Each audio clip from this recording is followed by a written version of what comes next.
In most parts of the world, the internet is a basic necessity.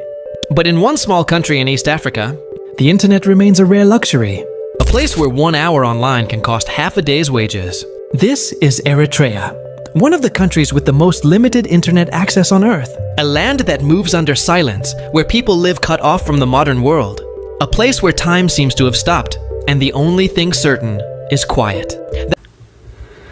ኤርትራ ንምበል 35 ዓመት መዓልቲ ናጽነታ 24 ጉንበት ንምብዓል ኣብ ምድላው ትርከባላ ስርዓት ግደፍ እታ ሃገር ንተኸታተልቲ 10ታት ዓመታት ንስተጻዕነላ ተጻብኦ ናይ ግዳም ሓይልታትን እገዳታትን ብምምካት ኣብ መትከር ርእሰ ምርኮሳ ዝተመስረተ ቁጠባውን ማሕበራውን ልምዓት ንምርግጋጽ ትሰርሕ ከም ዘላ እዩ ብተረጋጋሚ ዝገልጽ እዚ መግለጺታት ምስቲ ዓለም ለኻውያን ትካላት ማለት ከም ባንክ ዓለም ውድብ ጥዕና ዓለም ላዕለዋይ ኮሚሽን ስደተኛታት ሕብራት ሃገራት ሂውማን ራይትስ ዎች ከምኡውን ደብ ኣልቦ ጋዜጠኛታት ዘውጽዎ ታሪኻውን ስታቲስቲካውን ጸብጻባት ክነጻጸር እንከሎም ፍሉይ መልክዕን ድርብ ገጽን ዘለዎ ቁጠባውን ማሕበራውን ስእሊ የመልክት እዚ ጽሑፍ እዚ ካብ 1950 ጀሚሩ ክሳብ 2026 ዘሎ ምስሳን ህዝቢ ምስ ጎረባብታ ሃገራት ብምውድዳር ነቲ ብሰንኪ ጉዱድ ዕስክርናን ማሕበራዊ ጸገማትን ዝሰዓበ ማዕበል ስደትን መዋቕራዊ ብዶታትን ክድህስስዩ ሰናይ ምክትታል ኣብቲ ካብ 1950 ጀሚሩ ክሳብ ናጽነት እታ ሃገር ማለት 1991 ዝነበረ መዋዕል ምስሳን ህዝቢ ኤርትራ ተዛማዲ ስሩዕነት ዘለዎ ተፈጥራዊ መስመር ዕብየት ይኽተል ምንባሩ ይንገር ኣብ 1950ታት ህዝቢ ኤርትራ ኣስታት 1.1 ሚልዮን ይግምት ከም ዝነበረ ዝጠቕሱ ናይ ሕብራት ሃገራት ስነ ህዝቢ መረዳእታታት እዚ ቁጽሪ እዚ ኣብ 1970ታት 2 ሚልዮን ሰጊሮም ኣብ እዋን ናጽነት ማለት 1991 ድማ ናብ ኣስታት 3.1 ሚልዮን ገጹ ዓብዩ ወላኳ እቲ ን30 ዓመታት ዝተኻየደ ብረታዊ ቃልሲ ዓቢና ህይወት ዋጋ ዘኽፈለን ማሕበራዊ ምፍንቃል ዘሰዓበን ኣሽሓ ዜጋታት ናብ ጎረባብታ ሃገራት ክስደዱ ዘገደደን ተነበረ እቲ ኣብ ውሽጣ ሃገር ዝነበረ ማሕበረ ቁጠባዊ መዋቕርን ውህደት ስድራቤታትን ግን ነቲ ተፈጥራዊ ምስሳን ህዝቢ ሙሉእ ብምሉእ ከሰናኽሎ ከም ዘይከኣለኦም እቶም ጸብጻባት ዘመልክቶም ድሕሪ ናጽነት ካብ 1991 ጀሚሮ ክሳብ 2016 ዝነበረ ናይ ርብዒ ዘመን መዋዕል ግን ምስሳን ህዝቢ ኤርትራ ምስ ጎረባብቲ ክነጻጸር እንከሎም ፍጹም ዝተፈልየን ዝወሓደን ምዃኑ እቶም መረዳእታታት የረጋግጹ ኣብ ተመሳሳሊ 25 ዓመታት ከም ኢትዮጵያን ሱዳንን ዝኣመሰላ ጎረባብቲ ሃገራት ብሳላ ዝለዓለ መጠን ፍርያምነትን ምርግጋእን ህዝበን ብዕጽፊ ክውስኽ እንከሎም ህዝቢ ኤርትራ ግን ካብቲ ኣብ 1991 ዝነበሮ 3.1 ሚልዮን ኣብ 2016 ናብ ከባቢ 3.4 ሚልዮን ጥራይ ብምስጋር ዘሰንብድ ደውታ እዩ ኣርእዩ እዚ ብንጽጽር ጎረባብታ ሃገራት ክርአ እንከሎ ዝተረኣየ ዓብይ ጋግ እታ ሃገር ድሕሪ ናጽነት ተፈጥራዊ ዓቕማ ተጠቒማ ክትስስን ከም ዘይከኣለት ዘነጽር እዩ ኣብዚ ጉዳይ ዚርኢቱ ዝሃበ ኣብ ዓዲ እንግሊዝ ራስኪን ዩኒቨርሲቲ ተመራማሪ ትምህርትን ማሕበራዊ ፍትሕን ዶክተር ሳምሶን ማእከለም ኤርትራ ኣብ ጽላት ጥዕናን ትምህርትን ተዛማዲ ለውጢ እኳ እንተምጽአት ህዝቢ ኤርትራ ብፍላይ መንእስያት ግን ብሰንኪ ጉዱድ ዕስክርና ማሕበራውን ቁጠባውን ጸገማትን ስደትን ኣብ ግዜኦም ሓዳር ክገብሩን ብብዝሒ ክወልዱን ኣይከኣሉን ይብል بمسرت تنتنا دكتور سامسون زمقدال قصر حزبي بزيادة كاب واحد فريا من نتزنك الكوينم بتوساخي حيالو من اسياتون عددا كوينات سدز صعب موتن مخانم ارديهم سرعات قدف نزع عالم لخو تكالات زغربون اهز تنتناتاتن نغفيتاتاتن بتريئو زنصقوم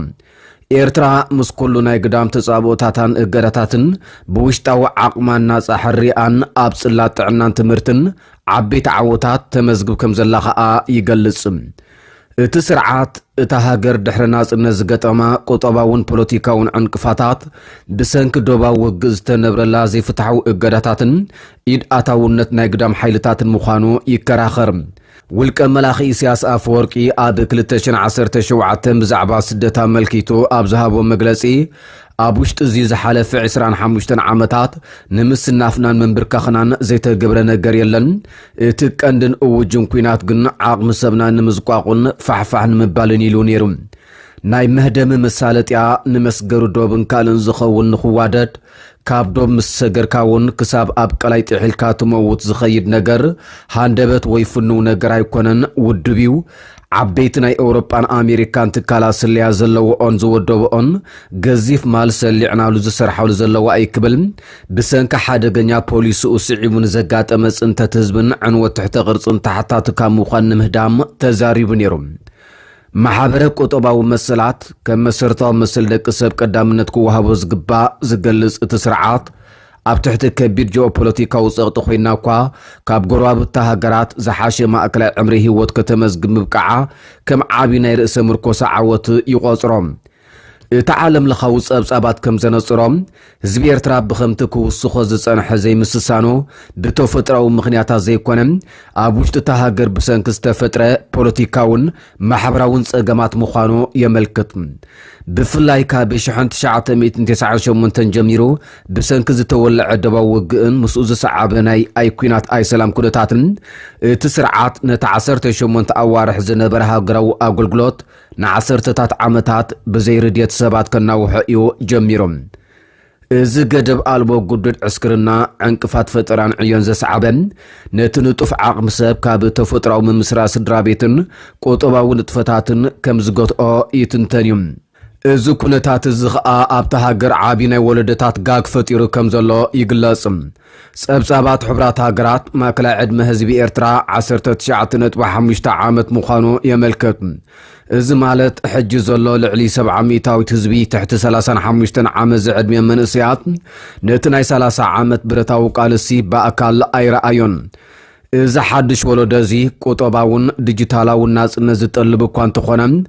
تسرعات جن نمكل خاليلو آبزوز ناي مخاطب بوليسيتات كسنبرو يجددهم كمزلو زتفلاليز أبسابات كحبرو ساني حاميم إذا مستزلو زي حقاو مأسرتن حسرت مسرتاو ناس نتاتن تدماميرم عابينا ولدتا سدت كم زفتر دما ينقرم دكتور سامسون ما أكلن بوليس تسرعات كجلس انكلم بحارنتاو قالس زمس سرعات لزخونه نتزعابي لو تهدرو سرعات يزمسل نزحدش ولدو نعو كمسل يزقرصو زلو يبل كاسيلو ازمن وحاجراو اغلغلوت وصي دوباورص متراي زيكونم اكال سلتي وتهدرون سن حساباون من ملامن اسيات بملك حزباو جنبار مخانون علامو دما وتهدري اززنبر ايقاومنيو بزبل متكلم نتسرع زغلغل ديسبلين زلو من اسي مهناص مخانو يحبرم بمسرت صبصابات تكال سدتنياتات حبرات هاجرات ابزو وانزي لعلي 679 شح ايرتراويان سدتنياتاتنا حتى تعقبان كوينم اب ملع عالم تمزغيبهم يركبهم اتي كاب عالم لخاوين مرداتات زترخب حدش اهاز كمزر ايوم متأنا سدت مالت ميت ميغريشن كاب 52 شح اب 15 ناب كبابي 6,698 كساب 7,520 نعمته 2,526 وريد اللهم ابزنز حلف 25 عامتات اب إرترا زترأي فولي بوليتيكاوي يخون قطباو لوط يلن زبله اب غداي سدتنياتاتن حتى تعقبان حيالو مصنعاتتا زكايد دكتور سامسون اب زحلف عامت وحز سدتنياتات مغدالو اب غراب تهاجرات بسنك زتفطره زيرغو كنتات معصاو دوبات كومون اب منجد ليبيان معرابن صلاتن انصار سدتنياتات زتوكره حقن زمصه لوطي زغددو كنتاتيو يبل سرعات قدف أبزوم زحالو عامتات حدشت ناي معادن بروجكتات كم بروجكت بوتاش كولولي كجمر كم زصنحه قطباو صبصباتو كوا انتحبرم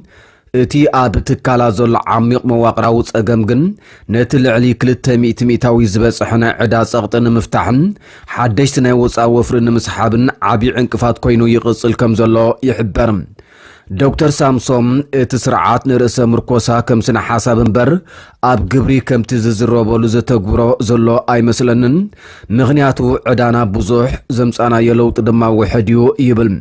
ከምኡውን ቀንዲ ዓንዲ ሕቖ ርእሰ ምርኮሳ ክኾኑ ዝግብኦም ሰብ ጸጋ ሃብታማት ኤርትራውያን ኣብ ሃገሮም ከውፍሩ ዕድል ስለዘይረኸቡም ኣብ ካልኦት ሃገራት ኣፍሪቃ ከውፍሩ ይግደዱ ከም ዘለዉ ሓቢሮም ኣብ መዓልቲ ናጽነት ፕረስ ዓለም ኣብ ዝወፅእ ሓዱሽ ጸብጻብ ደብ ኣልቦ ጋዜጠኛታት ኤርትራ ድሕሪ ኩለን ሃገራት መበል 180 ተሰሪዓ ትርከብ እቲ ኣብ 2026 ዝወፀ መለክዒ ኤርትራ ንጋዜጠኛታት ካብ ዝኾነ ግዜ ንላዕሊ ሓደገኛን ዕጹውትን ሃገር ኮይና ከም ዘላ የነጽር ካብ መስከረም 2001 ጀሚሮ ኩለን ጋዜጣታትን መጽሔትን ብሕቲ ተዓጽየን ጋዜጠኛታት ብዘይ ፍርዲ ን25 ዓመታት ኣብ ቤት ማእሰርቲ ተሓይሮም ምስ ስድራ ቤቶም ከይተራኸቡ ኣበይ ከም ዘለውን ሃለዋቶምን ኣይፍለጡን እዮም ኣብታ ሃገር ዘሎ ስራሕ ጋዜጠኝነት ኣብ ትሕቲ ጽኑዕ ስልያን ምክትታልን ዝካየድ ኮይኖም ሰባት ኣብ ኢንተርነት ካፌ ክጥቀሙ ከለዎ መንነቶም ከመዝግቡ ከም ዝሕተቱ እውን ይንገር እዚ ድማ ኣብዚ ዓለም ብናይ ኪነታዊ ብልሒ ቴክኖሎጂን ሳተላይት ኢንተርነትን ብቕልጡፍ ትዕንበበሉ ዘላ እዋን ኤርትራ 14 ሚእታዊ ጥራይ ተጠቃምነት ኣገልግሎት ኢንተርነት ብምምዝጋብ መወዳእታ ደረጃ መሓዛ ነቲ 19.5 ዓመት ዕድመ ዘለዎ መንእስያዊ ዓቕሚ ሰባ ኣብ ዓለም ለኻዊ ዕዳጋ ስራሕ ናይ ፍልጠት ተነጽሎ ከም ዝፈጥረሉ ዘርኢ እዮም ዶክተር ሳምሶም ነዚ ዲጂታላዊ ሕጽረታት ክገልጽ እንከሎ እዚ ሓድሽ ወለዶ ካብ ዓለም ለኻዊ ዕዳጋ ስራሕን ናይ ፍልጠት ምዕባለን ተነጽሊ እዩ ዘሎ እዚ ድሕረት እዚ ዋላ ነቲ ካብ ሃገር ዝወፀ ሰብ ብሰንኪ ሕጽረት ተመክሮ ከም ኣብ ባሕሪ ዝተደርበየን ዝገብሮ ዝጠፍኦን ገይርዎ ኣሎ ይብል ንሱ ወሲኹ ብዙሓት መንእስያት ንኢንተርነት ኣብ ክንዲ ንጽቡቕ ንመጻረፍን መባእስን ይጥቀምሉ ከም ዘለዉ ብምሕባር ህዝቢ ነዚ ዘመንና ዘምጽኦ ጸጋ ተጠቃሚ ክኸውን ክፍቀደሉ ኣለዎም ዲጂታላዊ ቴክኖሎጂ ድማ ኣብ ካሪክለም ኣትዩ ኣካል ስርዓተ ትምህርቲ ክኸውን ይግባእ ክብል ሓሳብ ኣቕሪቦም ቴክኖሎጂ እቲ ዝሓየለ ርእሰ ማል ዝውንን ጽላት ቁጠባ ምዃኑን ዓለምና ብሃብታማ ቴክኖሎጂ ትምራሕ ከም ዘላን እውን ኣዘኻኺሮም بمسرت اتي بلكاتيت 2026 زوات ጸብጻብ ሂማን ራይትስ ዎች ኤርትራ ገና ሓንቲ ካብተን ኣብ ዓለም ኣዝዩ ዝተዓጽወን ጽኑዕ መቆጽጻር ዝካየደለን ሃገራት ኮይና ትቕጽላላ ካብ 1998 ጀሚሮ ብሰንኪ ዝተኣወጀ ህጹጽ እዋን ክታት መንግስቲ ነቲ ሃገራዊ ኣገልግሎት ንዓመታት ብዘይ ፍቃድ ሰባት ስለዘናውሖም እዚ ድማ ብጸብጻባት ሕብራት ሃገራት ጉዱድ ጉልበት ተባሂሉ ተሰኒዶ ይርከብ ተማሃሮ እውን ትምህርቶም ከይወድኡ ናብ ማእከል ስልጠና ሓይልታት ምክልኻል ሰዋ ክኸዱ ከም ዝግደዱ ይገልጽ ሂማን ራይትስ ዎች ኣብ ጸብጻቡ ከም ዝሓበሮም ኣብታ ሃገር ዝኾነ መስርሕ ሕጊ ኣይተተግበረን ካብ መስከረም 2001 ጀሚሮም ዝተኣስሩ 11 ላዕለዎት ሰብ ስልጣን መንግስቲ ጉጅለ 15 ከምኡውን 10 ጋዜጠኛታት ብሕቲ ክሳብ ሕጂ ሃለዋቶም ኣይተፈልጠን ብጠቕላላ ድማ ኣስታት 10,000 እስራት ኣብታ ሃገር ከም ዘለዎ ይንገር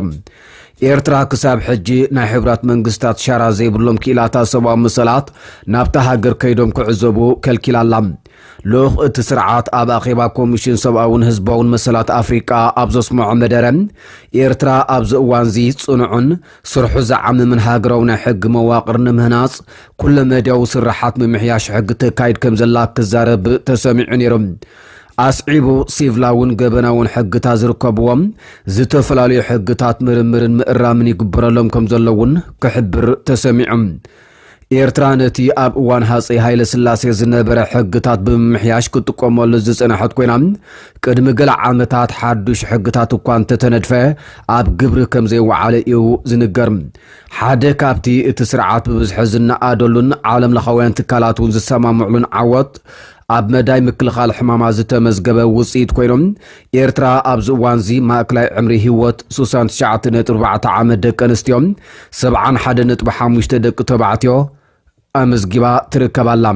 ይኹን እምበር ውድብ ጥዕና ዓለም ኣብ ዘውፅኦ ጸብጻብ 48 ሚእታዊት ማለት ኣስታት ፍርቂ ካብቶም ትሕቲ 5 ዓመት ዝዕድሚኦም ህፃናት ኤርትራ ብሰንኪ ዋሕዲ መኣዛታትን ሕፅረት መግብን ምድንጓይ ዕብየት የርእዩ ከም ዘለዎ ይሕብር ምድንጓይ ዕብየት ሓደ ህፃን ኣብ ቀዳሞት 2 ዓመታት ናይ ህይወቱ ብሰንኪ ዘጓነፈ ሕፅረት መግብን መኣዛታትን ዘስዕበሉ ኣካላውን ኣእምራውን ስውር ሓደጋ ኮይኖም ንናይ ምምሃር ብቕዓ ስርዓቱ ይርዳኽም ምስ ዓበየ ድማ ንኣፍራይነቱን ኣታዊታቱን ብኸቢድ ይጸልዎም ብተወሳኺ ንከም ሕማም ሽኮርን ልብን ዝኣመሰሉ ሕዱር ሕማማት ዘቃልዕ ኣብ ርእሲ ምዃኖም ንደቂ ኣንስትዮ ድማ ተመሳሳሊ ጸገም ዘለዎም ህፃናት ክወልዳ ክገብር ዝኽእል ምዃኑ ኪላታት ይገልጹ ዩኔስኮ ውን ኣብቲ ወርልድ ትሬንድስ ሪፖርት ዘርእስቱ ጸብጻቦም ኣብ መላእ ዓለም ናጽነት ፕረስ ብኸቢድ ደረጃ ይጎድል ከም ዘሎ ብምሕባር